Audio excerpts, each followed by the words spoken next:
وہاں جا کر بہت برے برے کام بھی کرتے ہیں، تو مسافر تو وہ بھی ہیں، لیکن ایسے مسافر کی دعا اللہ قبول نہیں فرمائے گا، کیونکہ اس کا سفر جو ہے وہ اللہ کی فرما برداری کے لیے نہیں ہے، بلکہ اس کا سفر اللہ کی نافرمانی کے لیے ہے۔ تیسری چیز جو ہے یہ ہے کہ والدین کی اپنی اولاد کے لیے جو بد دعا ہے، تو اگر اولاد اپنی اصلاح کر لے، فرما برداری اختیار کر لے، والدین کے حقوق پورے کرنے شروع کر دے اور حسن سلوک کا راستہ اختیار کر لے، تو پھر والدین کی جو وہ بد دعا ہے اس کا اثر جو ہے وہ ظاہر نہیں ہوگا۔ اب آپ دیکھیں کہ اس میں مسلمان اور کافر کی شرط نہیں ہے، کیونکہ جس طرح مظلوم کے بارے میں حضور نبی اکرم صلی اللہ علیہ وسلم نے فرمایا کہ مظلوم جو ہے اس کی دعا اللہ تعالیٰ قبول فرماتا ہے، اس کے لیے آسمان کے دروازے کھول دیتا ہے، اور اللہ تعالیٰ جو فرماتے ہیں وَعِزَّتِي لَأَنصُرَنَّكَ وَلَوْ بَعْدَ حِينٍ، مجھے میری عزت کی قسم ہے کہ میں جو ہے تیری مدد کروں گا چاہے تھوڑی دیر بعد ہی کیوں نہ ہو۔ تو اس لیے دعا میں جو ہے وہ جلدی نہیں کرنی چاہیے کہ جی میں نے دعا کی تھی وہ ابھی تک قبول نہیں ہوئی ہے۔ انسان کا کام ہے دعا کرنا، اس کی قبولیت میں اگر تھوڑا ٹائم لگ جاتا ہے تو اللہ کی رحمت سے مایوس نہیں ہونا چاہیے۔ اب دیکھیں نا، مظلوم کی دعا کیوں قبول ہوتی ہے؟ کیونکہ اس کا دل ٹوٹا ہوا ہوتا ہے، اس پر ظلم ہوا ہوتا ہے، اور جب ایک شخص جو ہے وہ چکنا چور ہوا ہو اور اس کے ساتھ ظلم ہوا ہو تو وہ انتہائی کرب کے عالم میں اور دکھے دل کے ساتھ جو ہے وہ اللہ کو پکارتا ہے، اس کی پوری توجہ اللہ کی طرف ہوتی ہے اور وہ اخلاص کے ساتھ دعا مانگتا ہے۔ یہی وجہ ہے کہ آسمان کے دروازے کھل جاتے ہیں اور اس کی دعا جو ہے عرش الہی کو بھی کانپنے پر مجبور کر دیتی ہے۔ پھر آپ دیکھیں کہ سفر کے اندر جو مسافر دعا مانگتا ہے وہ کیوں قبول ہوتی ہے؟ کیونکہ دیکھیں مسافر جو ہے وہ اپنے اہل خانہ سے دور ہے۔ اب جب کوئی شخص اہل خانہ سے دور ہو تو اس کا دل خوش نہیں ہوتا، اسی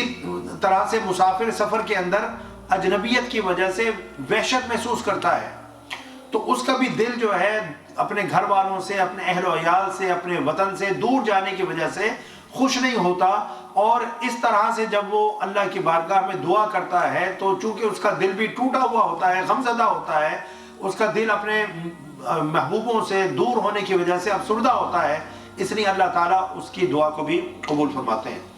پھر تیسری جو کیٹیگری ہے والدین کی، اب آپ دیکھیں اول تو والدین اپنی اولاد کو بد دعا نہیں دیتے،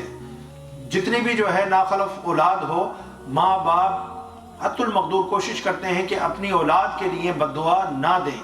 لیکن آپ اندازہ کیجئے کہ وہ ماں وہ باپ جو اپنی اولاد کے لیے، سگی اولاد کے لیے بد دعا کرنے پر مجبور ہو جائے تو اس اولاد نے اپنے والدین کے ساتھ کتنا ظلم کیا ہوگا، کتنی بدسلوکی کی ہوگی اور کتنے ان کے حقوق کی جو حق تلفی کی ہوگی، کہ والدین جیسی یعنی کہ نرم اور مشفق اور مہربان ہستی وہ بھی جو ہے اپنی اولاد کے لیے بد دعا کرنے پر مجبور ہو جائے۔ تو چونکہ جب والدین اپنی اولاد کے لیے بد دعا کرتے ہیں تو یہ ایک کلائمیکس ہوتا ہے کہ ان کی برداشت بالکل ختم ہو چکی ہے اور اولاد جو ہے ان کے ساتھ بہت ہی ناروا سلوک کر رہی ہے، تب کہیں جا کر وہ اپنی اولاد کے لیے بد دعا کرنے پر مجبور ہوتے ہیں۔ اس لیے اللہ تعالیٰ جیسے ہی والدین دعا کرتے ہیں اللہ تعالیٰ جو ہے اس کو قبول فرماتا ہے۔ بلکہ ایک حدیث میں تو یہ ہے کہ جب اللہ تعالیٰ والدین کے نافرمانوں کو جہنم میں داخل فرمائے گا، حضور نبی اکرم صلی اللہ علیہ وسلم جو شفاعت فرمائیں گے تو اللہ تعالیٰ اپنے نبی سے فرمائے گا کہ یہ والدین کے گستاخ ہیں، والدین کے نافرمان ہیں، میں ان کو نہیں بخشوں گا جب تک یہ ان کے جو والدین ہیں وہ اپنی اولاد کو معاف نہ کر دیں۔ تو اس وقت بھی، حشر کے اندر بھی، آخرت کے اندر بھی والدین اپنی اولاد کی نافرمانی کو، گستاخی کو، بے ادبی کو اور برے جو ہے سلوک کو معاف کریں گے تو اللہ تعالیٰ ایسی ناخلف اولاد کو جہنم سے نکالے گا اور ان کو معاف فرمائے گا اور جنت میں داخل فرمائے گا۔ تو اس لیے نہ تو ہمیں جو ہے کسی پر ظلم کرنا چاہیے، کسی مسافر کے ساتھ آپ ہمدردی کر سکتے ہیں تو کریں، اس کے ساتھ جو ہے بدسلوکی نہ کریں۔ اسی طریقے سے جو والدین ہیں ساری زندگی جو ہے ان کی خدمت کریں، ان کے ساتھ حسن سلوک کریں، اور وہ اس دنیا سے جائیں تو اس حالت میں جائیں کہ وہ اپنی اولاد سے خوش ہوں اور ان کے دل سے اپنی اولاد کے لیے دعائیں نکل رہی ہوں۔ اللہ تعالیٰ ہم سب کو اپنے والدین کا ادب و احترام کرنے کی توفیق عطا فرمائے۔ وما علیہ الا البلاغ۔ السلام علیکم ورحمۃ اللہ وبرکاتہ۔